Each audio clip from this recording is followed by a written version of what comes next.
Welcome to Tax Smart Giving Strategies with Dan and Joe of National Christian Foundation. We are so excited to have each of you of the Legacy team here. Thank you for taking a little bit of time tonight to do this. Just want to give you a little bit. My name is Jenny Rain, and just a little intro about Joe and Dan. Joe Eelkema and Dan Navarra are our two area directors for National Christian Foundation. They are both chartered advisors in philanthropy, or CAP, and they are both love to serve generous Christians like y'all with tools, strategies, and insights to optimize your legacies. So they are going to be leading us through an amazing night. Please bring your questions. We are excited to answer them. If you have any questions, you can direct message me. I'm Jenny Rain in the chat. So if you go down to the bottom of your screen in the chat and just pick my name, type the question that you have. If you want it anonymous, just put anonymous behind it and we'll get your questions answered. And then please remember to be on mute. If you have trouble with this, I will help mute you. And without further ado, I would like to turn it over to Dan and Joe. Well, thanks you guys for having us. My name is Dan Navarra, as Jenny said, with the National Christian Foundation. You'll hear from my colleague Joe here in a little bit as well. And I think somewhere in the sea of faces is Vern Murray. Vern is also part of our team. He's a generosity ambassador with NCF. You're not going to hear from him tonight, but he was just so excited that we were meeting with you guys. He wanted to be on the call. I think you'll meet him in the fall at one of your events. I want to just real briefly thank Brad. Brad and I have been working hard to bring something to you guys that can kind of introduce NCF to you. So thanks, Brad, for all your effort and coordination on that. I know this team appreciates you. I'd like to just start by praying, which is not how finance calls normally start. But we're here for the Lord, and I'd like to just open us in a word of prayer. Father, thanks for your goodness in each of our lives. Thanks for your redemption of our sin, Father, for paying the ultimate price. I love God, John 3:16. It tells us that you gave first, and you gave it all in the form of your Son. And Father, for every person on this call, every person who will watch the recording, every person on the legacy team for Southwest Church, God, we just give you thanks for them and the legacy that they're building for their families and for their church and for the ministries that they love to support. God, would you be with us tonight? Would you be glorified? Would you give us wisdom and discernment? Would you give us a measure of grace with each other? Father, I pray that the tech would work, because that's always one of those variables. Would you be with us, Jesus? In your name we pray. Amen. Well, so let me just tell you briefly who National Christian Foundation is, because I know this is, for many of you, it might be your first time kind of hearing who we are. NCF, as you'll hear it referred to, is about 40 years old. We were started by three guys. Terry Parker is still on our board and still very much a part of the NCF day-to-day operations. And then Ron Blue was our second co-founder. Maybe you've heard of Blue Trust. It was known as Ron Blue Trust, Ronald Blue Trust. They just keep changing names, which is great. Ron Blue was one of our co-founders. And then the third co-founder was Larry Burkett. And if you don't know the name Larry Burkett, I tell people Larry Burkett was Dave Ramsey before Dave Ramsey was cool. He was kind of one of those pioneers in the publishing space of Christian generosity and stewardship. So those three guys got together and said, hey, we've got to figure out a way to serve generous Christians so that they can pay less in taxes and give more to the ministries they want to support. And the way that they figured out how to do that is through the Donor Advised Fund, which is a legal entity. It's a legal tax term. It's called DAF for short. You'll hear more about that in a little bit. But that's at our principle, that's what NCF is. We're a Donor Advised Fund platform. There's many of them out there. We are unique in a few ways. But the biggest thing that distinguishes us between pretty much every other one out there is we specialize in serving generous Christians, and we want to help get resources from Christians to the kingdom of God and do it in the most tax efficient way possible. I just briefly want to share something I was thinking about as I was getting ready for the call tonight. There's a passage in Exodus chapter 4 where the Lord comes to Moses and he says, Moses, I want you to go, to Pharaoh and tell him to let my people go. And I mean, maybe you've, seen the movie or whatever, read the passage, but he goes, when God comes to Moses, his response isn't exactly, oh, great idea, I'd love to do that. He's kind of like, God, I'm not really your guy. I've got this speech impediment thing, and I'm just a shepherd, and you know I killed a guy, right? Like he just is like arguing with God, like, I'm not the person for the job that you have. And God looks at Moses in Exodus 4 and he says, Moses, look at your hand. What's that you have there in your hand? And if you know the story, Moses looks down at his hand and he's got a shepherd's staff in his hand because he's a shepherd. And God says, everything I need from you, I've already equipped you with, it's in your hand. And I think that's kind of what God might be saying to some of us tonight as we think about legacy and generosity and that which God has entrusted to us. He's already put it in our hands. How can we use it to further the kingdom of God? So that's kind of where we're going tonight. And I also just want to show you a few pictures just for the sake of introduction. This is me. This is deeply personal to me, what you all are doing. I was a pastor for 15 years before I joined the team at NCF a few years ago. And so on the left-hand side, you'll see me kind of my shoulder. That's me at my ordination service with all the elders around us and picture me preaching. And then the one in the upper right-hand corner, that's my brother who's also a pastor praying over me at my ordination service, and a picture of me baptizing a young man. It's deeply personal to me what you guys are doing, because let me tell you something. And if Brad wasn't on mute, I'm sure he'd agree with this to some degree. I've been in enough staff meetings over the years as a pastor at church where somebody in the room had a great idea on how to reach people for Jesus, or how to send a missionary, or how to start a program or do a thing. And it was a great idea. And somebody else in that room, typically the person in charge of the money, had to be the bearer of bad news that there wasn't enough resources to do that idea. And I have just come to fundamentally reject that kind of worldview. I believe, and I'm sure if you're on the legacy team for Southwest, you believe God actually owns it all. The resources are out there.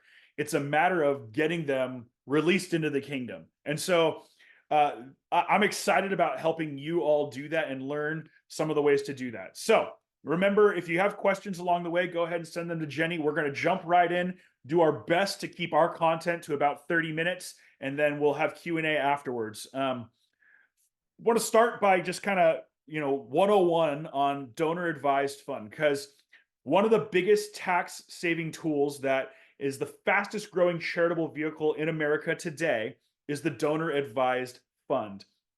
Here's how I want you to think of it if you don't know what it is already.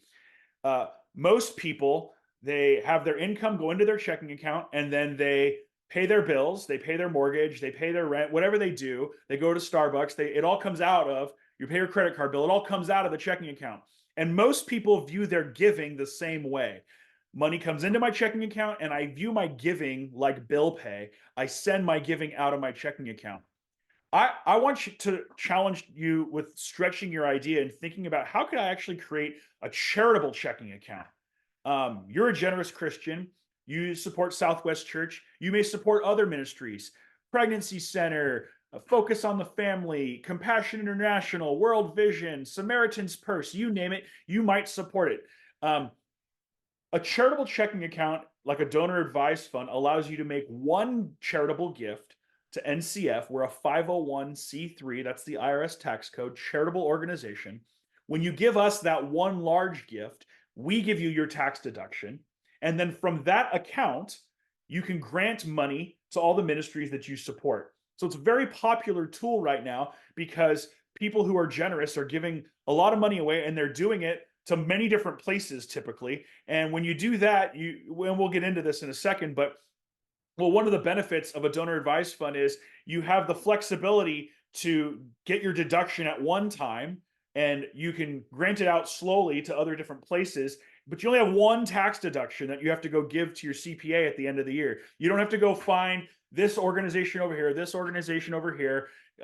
Make sure the checks line up, get the balance sheet, balance your checkbook, cancel checks, all the different ways that people kind of get organized and give their, a shoebox full of charitable receipts to their CPA. No, with NCF, you have one charitable receipt And all your granting, we use that language, granting comes out of that charitable checking account, that donor advised fund to all the ministries that you want to support. So I already talked a little bit about this, but the 5 benefits of having a donor advised fund is the flexibility. You can have a deduction in the same year that you have the income.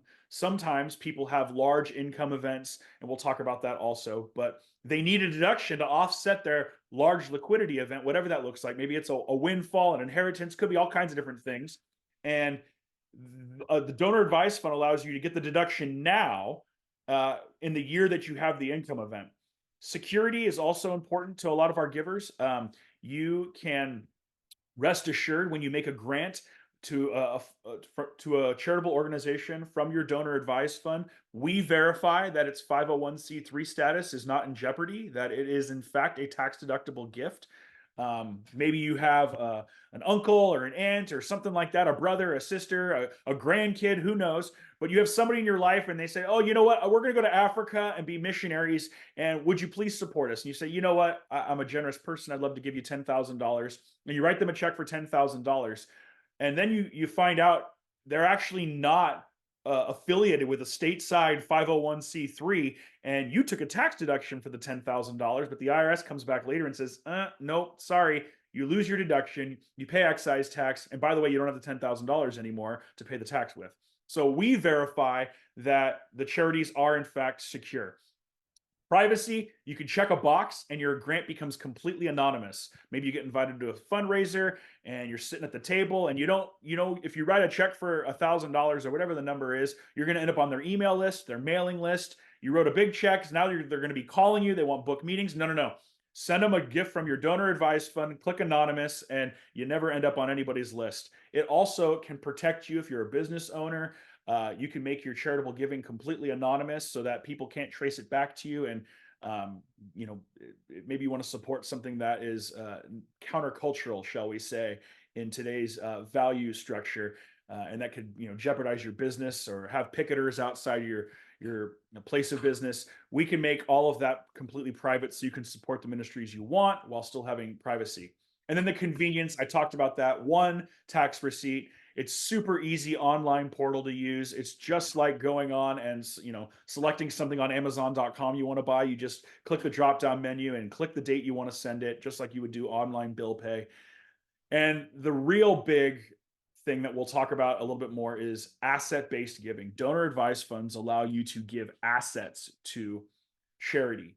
Why is that such a big deal? Glad you asked. I want to remind you again, if you have questions, throw them in the chat to Jenny. This chart that you're looking at here, it's not super important that you understand it, but I want you to see what's happening. We call this at NCF the hockey stick curve. Barna, Duke University, Wall Street Journal, it's widely reported that over the next 20 years, anywhere from 30 to 100 trillion, and I think the latest estimates is it's like the mid to high 80s, 80 something trillion dollars is going to change hands in wealth. It's the greatest wealth transfer in the history of the human race. And a lot of that wealth is going to get transferred with a tax bill if we don't, as Christians, do something about it. So understanding how to optimize charitable giving is a strategy that Christians are using now, which is why the donor advised fund is the fastest growing tool. It allows people to transfer their wealth or give their wealth rather than giving it to Uncle Sam.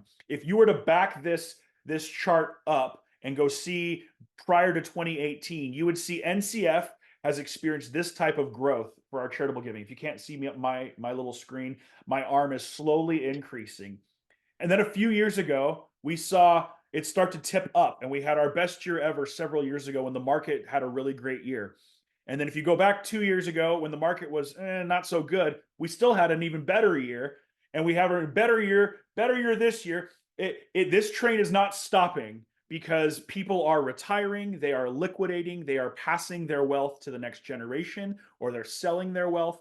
And we want to help you do that in a really tax efficient way to maximize generosity, minimize liabilities for taxes. Here's the problem. Most charitable organizations, and I love that Southwest Church is no longer in this category, but most of them ask for their charitable giving in the form of cash. Most of America's giving is done in cash. Only 20%, less than 20% is done by using an asset to give. But here's the problem. And this is probably true of you. I know it's true of me, and I'm in my 30s. My net worth is not in my checking account. My net worth is in my appreciated asset. I bought a home 7 years ago, and it's doubled in value since that time. Amen and amen. I live in California. The problem is charities don't know how to ask or help their donors know about anything but cash giving. And it goes back to the offering plate, right? Put your check or your cash in the offering plate and, pass it to the next person. I call that the red ocean, because every ministry, every church is competing in that space for charitable dollars. NCF helps givers and the ministries that we serve swim in what I call the blue ocean. The red ocean, the cash market, it is a bloodbath, because I'm sure many people are asking you for donations. The blue ocean has no depth. You can't fathom how deep it is. And that's that 80 something trillion dollar number. It's mostly not cash, it's in assets. And so NCF unlocks, through the Donor Advised Fund, the key to helping generous Christians not just give with their heart, but give with their brains. We love, and you will hear when Vern shares with you in the fall, you will hear stories of transformation, of giving that has transformed people's hearts, and how they've gone from giving out of obedience to giving out of joy. And we'll get there in how we help serve you as part of the legacy team. But tonight we're going to talk specifically about how you use your brain to optimize your charitable giving. And Brad and I were kind of laughing as we set this whole thing up, saying, oh, well, when should we do it? And I said, why don't you send the email right after tax day? So you got the first invitation to this on April 16th, because you probably paid some taxes, and maybe you had an opportunity, a missed opportunity, to give more to the ministries you want to support if you just knew that some of these tools exist. So with that, I want to turn it over to my colleague, Joe. Joe is going to walk through the first 2 bullet points on this slide, and then I'll come back and share about a few more. Joe, take it away. Well, thank you, Dan. Thanks for rubbing in that you're still in your 30s too. Man, I remember those days. Sorry. It must feel nice. Great to be with you, everyone. Joe Eelkema. I've been with the foundation, started back in 2010. And yeah, we just want to help you unlock more money for the church, for the ministries that are on your heart, and make those wise decisions around it. And so we're going to get into some strategies here. As we get into these, some may fit, some may not, but hopefully it just gets kind of some of the creative juices going in your mind around how might we be more intentional about our giving, and ideally unlock more for ministry while still safeguarding what we need for family as well. We at NCF, we definitely honor that families need a certain amount for their personal needs as well. So I wanted to talk, the first opportunity and strategy you may have heard of is giving from an IRA account. And this in particular is after you're age 70 and a half. So many people have an IRA. Maybe you have a 401k or a 403b that will be rolled into an IRA. When you have money in the IRA, you can actually make what's known as the qualified charitable distribution once you're of the age 70 and a half. This is a outstanding opportunity. You can go to your IRA custodian and you just simply ask, hey, we would like to roll X amount out to the specific ministries that are on our heart. One important point, that donor advised fund that Dan mentioned, for some reason the IRS is not allowing these into donor advised funds, but you can make it directly to Southwest Church. So it's awesome. You can make it directly to Focus on the Family. You can talk with your IRA custodian about that. If you're subject to the required minimum distributions, and if you have an IRA, you probably know what that means. It means that you have to give away a certain amount of money, or you have to take a distribution of a certain amount of money every year. Those can be these qualified charitable distributions. You can move money out of your IRA to the charities that are on your heart and the ministries that are on your heart. And it's a huge opportunity, and here's why.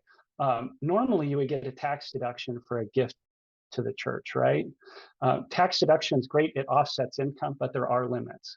With the IRA charitable rollover, as this qualified charitable distribution is also called, you're simply not subject to tax. So better to have no tax than to offset your tax with a deduction. Kind of getting a little technical there, but it's just a wonderful opportunity, very common. Of course, in all of these strategies, we defer to you and your tax advisors. Make sure that you're asking them before you make these moves, but probably that could be a fit.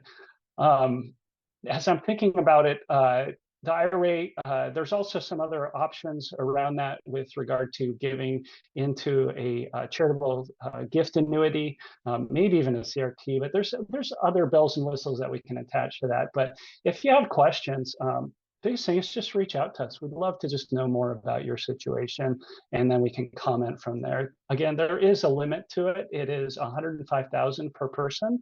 So if you happen to be married, that's $210,000 that you can move out of your IRA every year towards the church, towards your ministries, tax-free. It's a wonderful opportunity. I had mentioned something called the charitable gift annuity just a moment ago. Let's talk about that. A really common question that we get people asking is, hey, we've been blessed with some assets, but we're not quite ready to part with that asset to bless charity. And we do need some income back. Are there charitable tools that allow us to do that? Big picture, absolutely. There are tools. We're going to look at two of them, charitable gift annuity and the charitable remainder trust. Charitable gift annuity is just a great tool in the right situation. If you want to go ahead and move into that slide. I love schematics. Hopefully you do too. We tried to keep it simple, and it's a really simple tool. This individual is 80 years old. The charitable gift annuity works best for older adults, just because of how the numbers work out. But say this hypothetical 80-year-old individual has $50,000 sitting in CDs in the bank. And they're like, we really want to support Southwest Church. We want to give more, but we do need some income back still. What would it look like to put $50,000 into a charitable gift annuity with the National Christian Foundation? It's simply a contract. You would just come ask us. We would illustrate what that would look like for you. It's a great visual illustration in addition to a bunch of numbers. And then when you say, yeah, we really feel like we're being called to make this gift, we'll put it into the annuity. You make the $50,000 transfer over. You will get a $4,000 a year annuity back to you for the rest of your life. And then also $10,000 about would go over to Southwest Church shortly after you funded that annuity. So it's great. You get income for life and then a gift to the church. It's split interest type gift. Another kind of icing on the cake on that is that you also get a tax deduction. So provided that you're itemizing, that probably means a little bit more money back in your pocket too, in addition to making this gift. In the right situation, it can be great. These are funded typically with cash or publicly traded stock. And again, if you want to see how it might work for you, just reach out. We love illustrating these things. Next split interest tool, and we are getting into the strategy. So again, some of these may fit, some of them may not. The idea is just to think creatively. It's called the Charitable Remainder Trust. Charitable Remainder Trust, you may have heard of this name as well, but if you want to move to the next slide, we'll talk about, this is just an example of a real donor. We've changed the numbers a little bit, but very recently, donor has $3 million commercial property. She had bought it back in the 1970s, so has a lot of what we call capital gain. It's appreciated. If she goes and sells that property, being a California resident, she's going to get pounded with taxes, right? And then after all those taxes have whittled down a bunch of that amount, then she'll be able to give some money away to the church. Probably doesn't make sense. And so as we were talking with her, we were thinking, we can do the charitable trust, we can do the donor advised fund. Probably what would make sense in her situation would be to give $500,000 of an interest directly down to the donor advised fund that Dan was talking about. And the reason why we want to do this is that would be money in the short term for the church, for the ministries that she cares about. The other 2.5, because she does want some income back from it, goes into a charitable remainder trust, charitable remainder unit trust, as they call it here. And there's different types and whatnot. Again, we will illustrate after we talk to you about what you're looking for. But what's great is once she puts the property into those two tools, and by the way, it's kind of jointly in there, she just deeds it to both. Then what happens is she gets a very large tax deduction, which she can use against her other income, happens to have other income. But she also has this charitable remainder trust that's kicking off a bunch of income every single year. And what was really fascinating about this one in particular, yep, the 200,000, you're circling it perfect. That $200,000 a year, she had actually been not getting quite that much in lease income prior. It was about 120.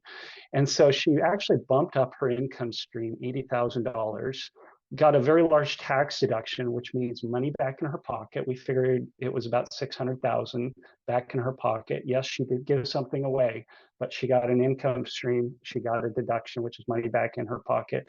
And then at her passing, there will be about $2.4 million that's going to go back into the donor advised fund. And NCF, as a charitable organization, we will seek to follow any instructions she gives to us.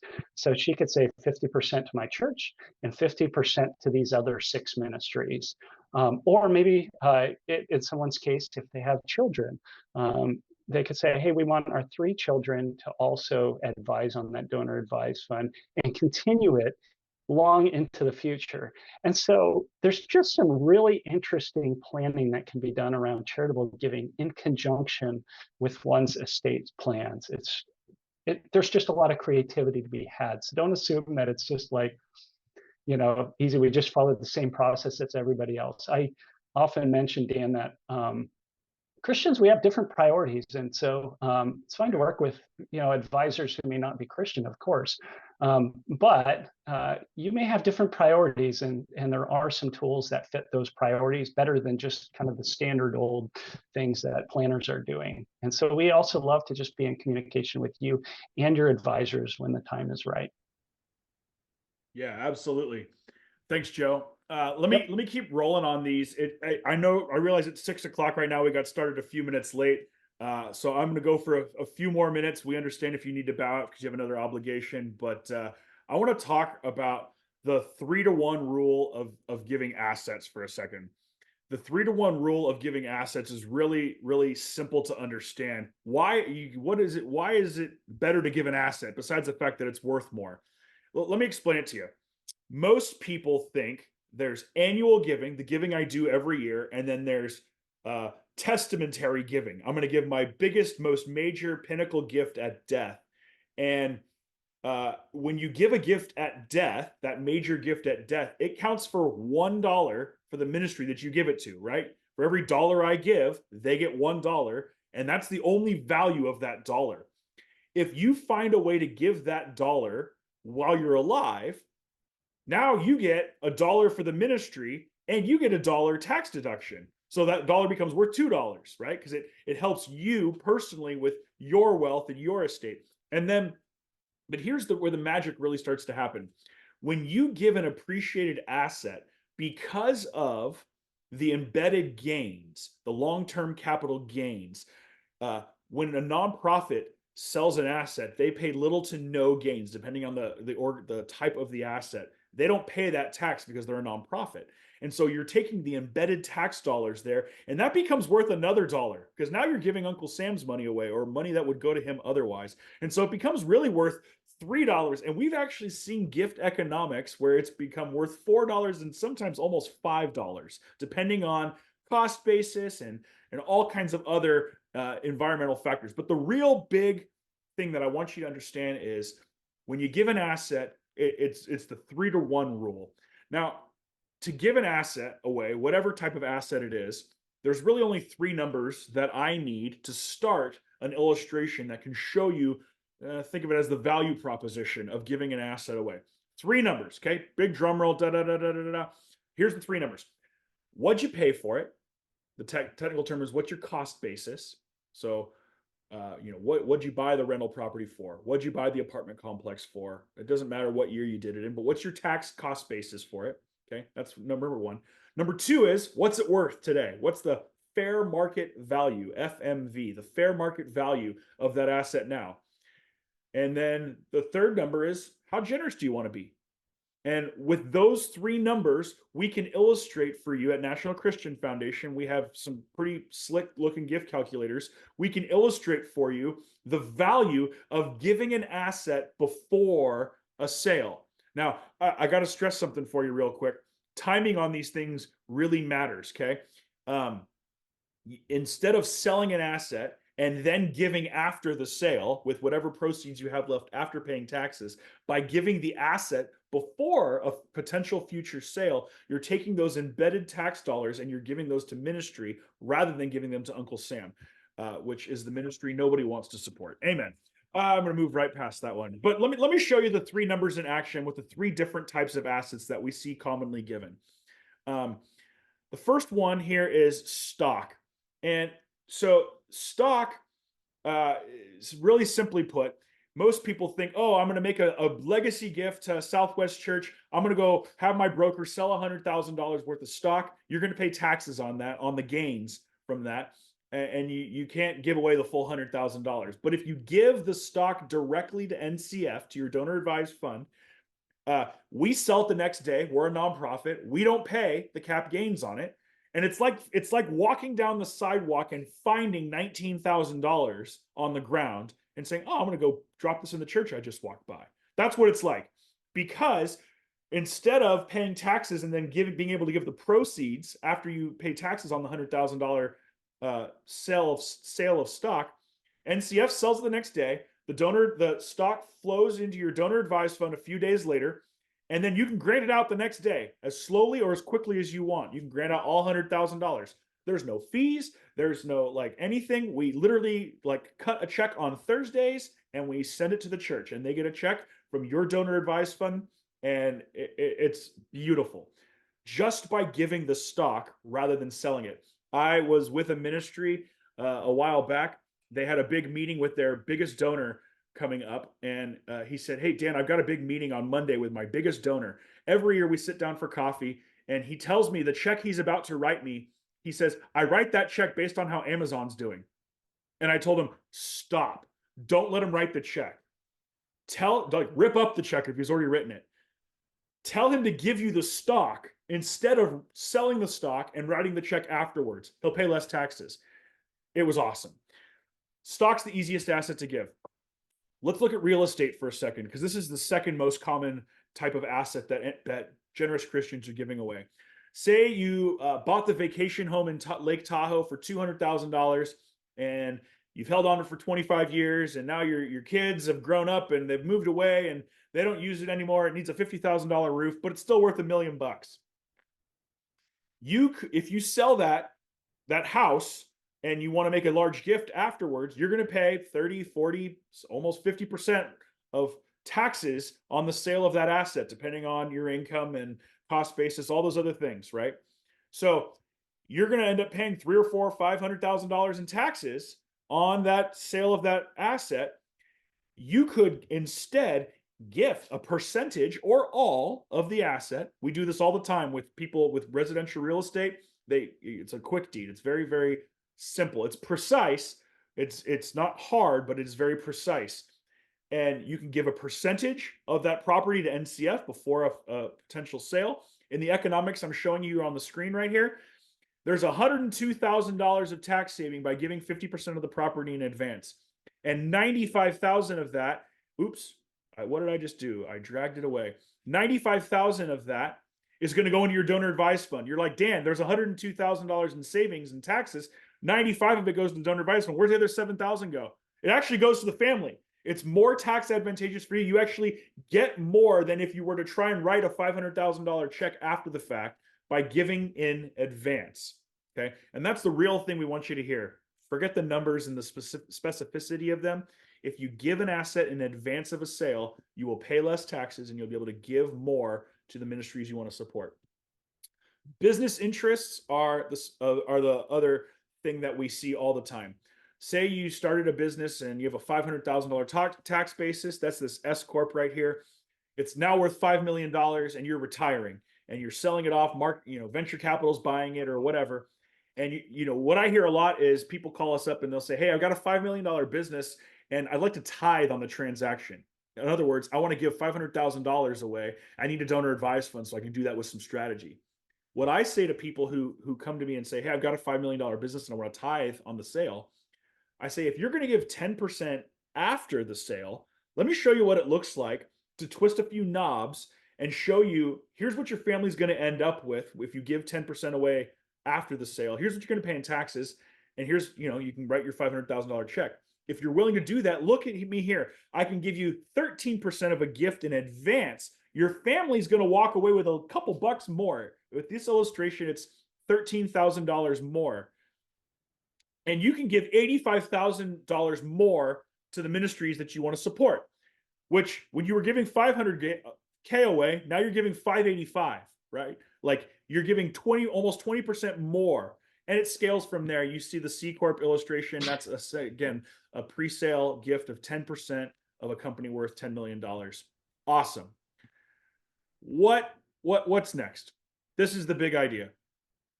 15 minutes could save you 15% on your car insurance, right? You've heard the Geico commercials.